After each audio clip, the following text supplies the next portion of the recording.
শ্যামা মা কি আমার কালো রে, শ্যামা মা কি আমার কালো। গর্ভগৃহের ডান পাশের দেওয়ালে প্রথমের দিকে আছেন শ্রীকৃষ্ণ, তার ঠিক পাশে আছেন শ্রীরাম। যাতে প্রদক্ষিণ করতে পারে ভক্তরা, তার জন্য এরকম প্যাসেজ মতো আছে। সামনে দুপাশে দুটি সিংহ মূর্তি রয়েছে। মন্দিরের সামনেই দেখতে পাচ্ছেন বিশাল বড় একটা নাট মন্দির তৈরি করা হচ্ছে। আজকে আপনাদের নিয়ে যাব সদ্য উদ্বোধন হওয়া আরেক দক্ষিণেশ্বরের মন্দির। কালী কালো আমার মন তো বলে না কালো রে। নমস্কার বন্ধুগণ, কেমন আছেন আপনারা? আশা করি ভালো আছেন।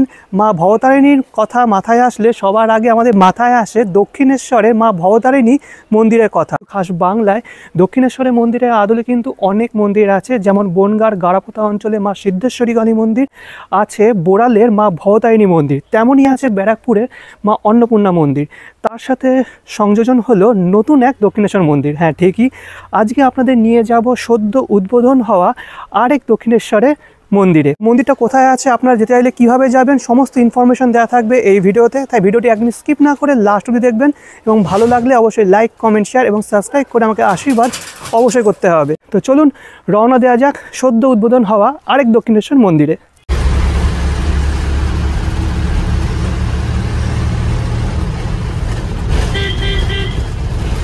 বর্তমানে আমি দাঁড়িয়ে আছি নালিকুলি স্টেশনে। আপনারা হাওড়া থেকে আরামবাগ লোকাল ধরে চলে আসতে পারেন নালিকুলি স্টেশন। নালিকুলি স্টেশনে নেমে 3 নম্বর প্ল্যাটফর্মের দিকে যে ওভারব্রিজ, সেই ওভারব্রিজ দিয়ে আপনাদের বের হতে হবে। 3 নম্বর প্ল্যাটফর্মের দিকে যে ওভারব্রিজ, সেই ওভারব্রিজ দিয়ে নিচে নেমে আপনাদের সামনের দিকে যেতে হবে। তো চলুন দেখিয়ে দিচ্ছি আমি। এই সামনের দিকে গিয়ে বাঁ দিকে অটো স্ট্যান্ডটা আছে। তো এই যে বাঁ দিকে অটো স্ট্যান্ড সামনে। তো আপনারা ওভারব্রিজ দিয়ে নেমে এই রাস্তা দিয়ে আসতে পারেন, তাছাড়া প্ল্যাটফর্ম দিয়ে নেমে রেল লাইন ক্রস করেও এদিকে যেতে পারেন। সামনেই কিন্তু অটো আছে, আর যে অটোগুলো শিয়াখালা যাচ্ছে সেই অটোতে উঠতে হবে। দেখতে পাচ্ছেন নালিকুল শিয়াখালা, এই অটোতেই কিন্তু আপনাদের উঠতে হবে।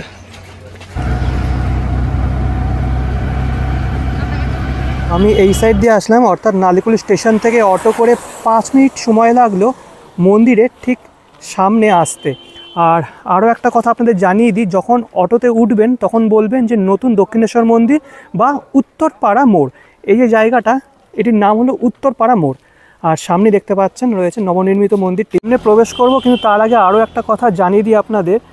সামনের দিকে যদি চলে যান তাহলে পড়বে শিয়াখালা, তার আগেই আপনি পেয়ে যাবেন সবুজ কালী মন্দির। আমি আমার ভিডিওতে মানে চ্যানেলে আগে দেখিয়েছি সবুজ কালী মন্দির, তো যারা দেখেননি তাদেরকে লিঙ্ক ডেসক্রিপশন বক্সে দিয়ে দেবো।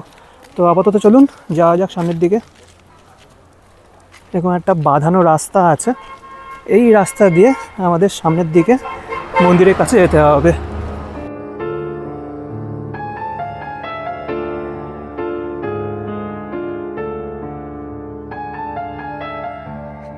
মন্দিরটা দেখতে পাচ্ছেন বিশাল বড় এক চাষের জমির একটা পাশে অবস্থিত, আর সামনেই রয়েছে মেন রোড। আমি এই সাইড দিয়েই আসলাম, এই পথ দিয়ে, এই যে এই পথ দিয়ে আমি মন্দিরের সামনে এসেছি। আর চারিদিকে যতদূর চোখ যাচ্ছে পুরোটাই কিন্তু চাষের জমি, এপাশেও আর এপাশেও। আর দূর থেকে কিন্তু মন্দিরটা দেখা যায়, কারণ মন্দিরটার উচ্চতা বেশ উঁচু, ঠিক আছে, বেশ উঁচু। তো চলুন একদম সামনের দিকে যাই। আর সুন্দর একটা সরু রাস্তা আছে মন্দিরের কাছে পৌঁছানোর জন্য, দারুণ লাগলো। আর এ পাশে দেখতে পাচ্ছি বসার জন্য কতগুলো এরকম বসার জায়গা করা হয়েছে। দূর থেকেই কিন্তু মন্দিরটা দুর্ধর্ষ লাগছে। তো মন্দির কমপ্লিট হয়ে গেছে, পাশে দেখতে পাচ্ছি একটা বিল্ডিং মতো করা, এটি খুব সম্ভবত নাট মন্দির। তো চলুন মন্দিরের সামনে গিয়ে ভালো করে দেখা যাবে। কালো রূপে দিগম্বরী, কালো রূপে দিগম্বরী হৃদিপদ। আচ্ছা, আমি আসলাম এই সাইড দিয়ে আর দাঁড়িয়ে আছি মন্দিরের একদম সামনে।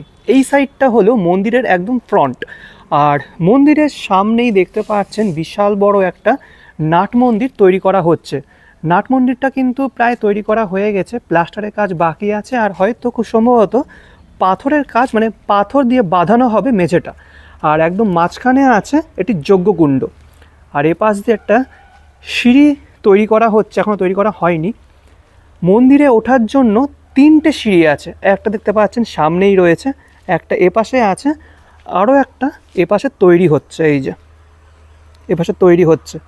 আর পাশে যে বিল্ডিংটা দেখতে পাচ্ছেন এটি কিন্তু মন্দিরের একটা অংশ, হয়তো পরবর্তীকালে এটি না লেখা আছে, সরি লেখা আছে, এপাশে রয়েছে বাথরুম, আর এপাশে দেখতে পাচ্ছেন নিচে লেখা রয়েছে অফিস ঘর। তো এই ঘরটা হচ্ছে অফিস ঘর, আর তার পাশের ঘরটা হচ্ছে স্টোর রুম, আর তার পাশের ঘরটা হচ্ছে মায়ের ভোগ ঘর, এই যে মায়ের ভোগ ঘর। তো এখানে তিনটে ঘর আছে। তো এটা কিন্তু দোতলা, ওপরেও যেতে পারবেন, ওপরে খুব সম্ভবত হয়তো পরবর্তীকালে ভক্তদের মধ্যে প্রসাদ বিতরণ করা হবে, কারণ আমরা সকলেই জানি যে দক্ষিণেশ্বরে মা ভবতারিণী মন্দিরে প্রসাদ বিতরণ করা হয় ভক্তদের মধ্যে। আর এই মন্দিরটা কিন্তু অসাধারণ এক কথায়, ঠিক আছে। মন্দিরের যখন প্রথম ছবি দেখেছিলাম তখন আমি ভেবেছিলাম যে মন্দিরটা হয়তো অতটা উঁচু হবে না দক্ষিণেশ্বরে মা ভবতারিণীর মন্দিরের মতো, বাট এখন মন্দিরের সামনে এসে দেখতে পাচ্ছি যে মন্দিরটা বেশ ভালোই উঁচু। সামনে এখানে একটা ফলক রয়েছে, এখানে প্রতিষ্ঠার যে ডেটটা সেটি কিন্তু লেখা আছে, ঠিক আছে, 1431 বঙ্গাব্দের 16ই মাঘ, আর ইংরেজি 2025 সালে 30শে জানুয়ারি এই মন্দিরটা উদ্বোধন হয়েছে। এই যে এখানে একটা ফলক রয়েছে। মন্দিরের যে মূল প্রবেশদ্বার তার সামনে দুপাশে দুটি সিংহ মূর্তি রয়েছে, তো বলতে পারেন এটি সিংহদুয়ার। প্রবেশ করার জন্য 5টি খিলান বিশিষ্ট দরজা আছে, এটি হলো মাঝখানের প্রধান খিলান বিশিষ্ট দরজা, আর দুপাশে দুটি করে দুয়ার আছে, এই যে। আর দক্ষিণেশ্বর মন্দিরের গায়ে যেরকম কলকার কাজ থাকে বা নকশা থাকে, এটিও কিন্তু তার ব্যতিক্রম নয়, খুব সুন্দর ডিজাইন করা, রংটাও কিন্তু একই রকম হলুদ আর লাল বর্ণের। দক্ষিণেশ্বর মন্দির যেমন নবরত্ন বিশিষ্ট, এটিও কিন্তু নবরত্ন বিশিষ্ট, দারুণ কাজ, দুর্ধর্ষ লাগছে।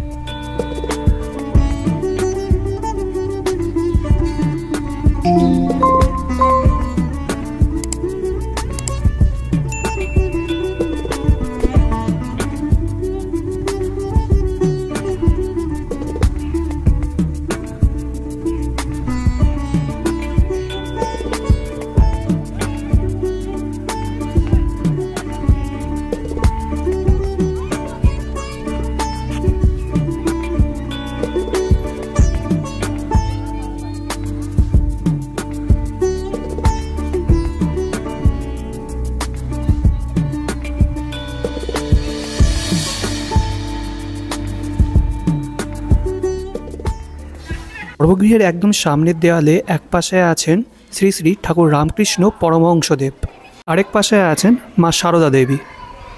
আর গর্ভগৃহের ডান পাশের দেওয়ালে প্রথমের দিকে আছেন শ্রীকৃষ্ণ, বাঁশি বাজাচ্ছেন, সেইভাবে একটি মূর্তি তৈরি করা। আর তার ঠিক পাশে আছেন শ্রীরাম, এই যে এটি হলো গর্ভগৃহের ডান পাশের দেওয়াল। আর গর্ভগৃহের পিছনের যে দেওয়াল সেখানে আছেন ত্রিদেব, অর্থাৎ সবার প্রথমে আছেন দেবাদিদেব মহাদেব বা মহেশ্বর, মাঝখানে আছেন ভগবান বিষ্ণু, অসাধারণ কিন্তু এই মূর্তিটা, আর তার পাশে আছেন ভগবান ব্রহ্মা। তো এটি গর্ভগৃহের পিছনের দেওয়াল। আর গর্ভগৃহের যে বাঁ পাশের দেওয়াল সেখানে আছেন সবার প্রথমে সাধক বামাখ্যাপা, চোখ দুটো দেখুন কি সুন্দর এঁকেছেন। আর তার পাশে আছেন সবার শেষে স্বামীজি, স্বামী বিবেকানন্দ। আর এই যে মন্দিরের অংশবিশেষ এটি কিন্তু বেশ উঁচু, দেখতে পাচ্ছেন উপরে, এটি হলো গর্ভগৃহ। আর গর্ভগৃহকে ঘিরে যাতে প্রদক্ষিণ করতে পারে ভক্তরা, তার জন্য এরকম প্যাসেজ মতো আছে। গর্ভগৃহের একদম সামনে রয়েছে বিশাল বড় একটা ঘণ্টা, ঠিক আছে, আর খুবই কালারফুল আর খুব পরিষ্কার পরিচ্ছন্ন এই মন্দির চত্বর।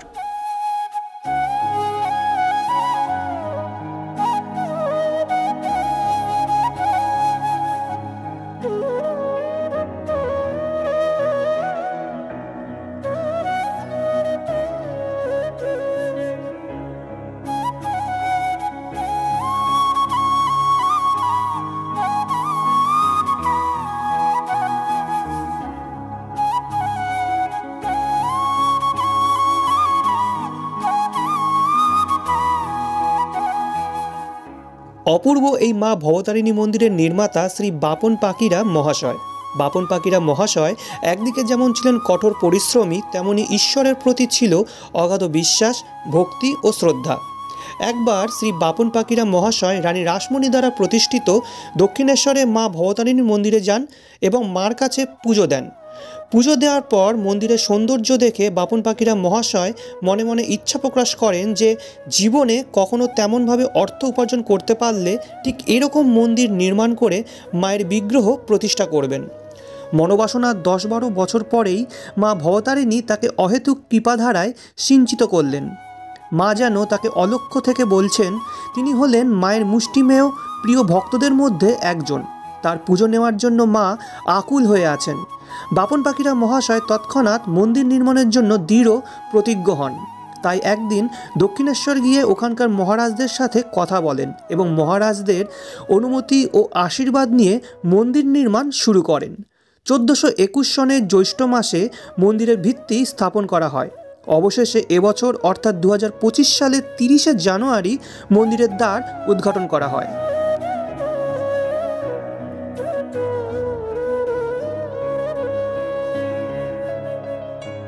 চলুন এবার মন্দিরের যে গর্ভগৃহের দুয়ার সেটি খুলে ফেলা হয়েছে, আর মাকে চলুন এবার দর্শন করা যাক।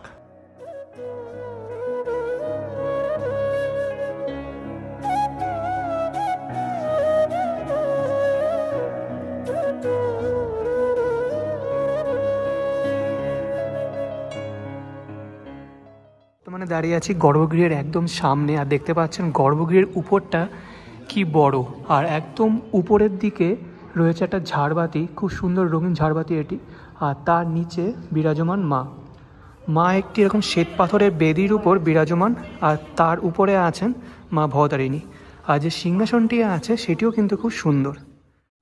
অপূর্ব কারুকার্য সমন্বিত সিংহাসনে মা অধিষ্ঠিতা। মা এখানে চতুর্ভুজা। মায়ের গাত্রবর্ণ ঘন কৃষ্ণবর্ণা। মায়ের এক হাতে খড়গ, এক হাতে ছিন্নমুণ্ড এবং অপর দুহাত বর এবং অভয় মুদ্রা প্রদর্শন করছেন। শ্বেতবর্ণের দেবাদিদেব মহাদেবের উপর তিনি বিরাজমান। শ্যামা কখনো শ্বেত, কখনো পীত, কখনো নীল লোহিত রে, কখনো। তো এই ছিল সদ্য উদ্বোধন হওয়া আরেক দক্ষিণেশ্বর মন্দির, এই যে আমার পিছনেই রয়েছে। তো কেমন লাগলো এই ভিডিওটা অবশ্যই কমেন্ট বক্সে কমেন্ট করে জানাবেন। যদি ভালো লেগে থাকে তাহলে অবশ্যই লাইক, কমেন্ট, শেয়ার এবং সাবস্ক্রাইব করে আমাকে আশীর্বাদ অবশ্যই করতে হবে। তো নেক্সট ভিডিও খুব তাড়াতাড়ি আসছে। আনটিল দেন ভালো থাকবেন, সুস্থ থাকবেন। আজকের জন্য বিদায়। শ্যামা মা কি আমার কালো কালো রূপে